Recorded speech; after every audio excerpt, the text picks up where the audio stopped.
যাদের কুরবানি করার ইচ্ছা আছে তারা যেন জিলহজ মাসের চাঁদ ওঠার আগে আগে তাদের নখ, তাদের লোম, তাদের গোফ, অবাঞ্ছিত পশম যেন পরিষ্কার করে ফেলে। এই দশকে যেন আর হাত না দেয়।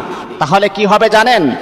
যারা কুরবানি করার ইচ্ছা আছে আপনারা জিলহজ মাসের চাঁদ ওঠার আগে আগে সব কিছু আপনারা পরিষ্কার করে ফেলবেন। তারপরে কুরবানি করার পরে আর ওইগুলো আপনারা পরিষ্কার করবেন, এর আগে আপনারা ধরবেন না। যদি না ধরেন, আল্লাহ রাসূল বলেছেন আল্লাহ পাক রব্বুল আলামিন আপনাদেরকে ডাবল কুরবানির সওয়াব আমার আল্লাহ দান করে দিবেন।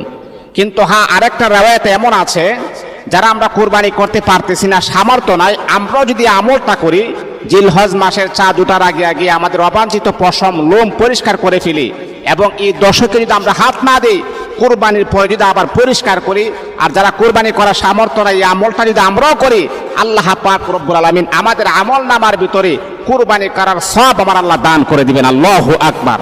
এই জন্য এই আমলটা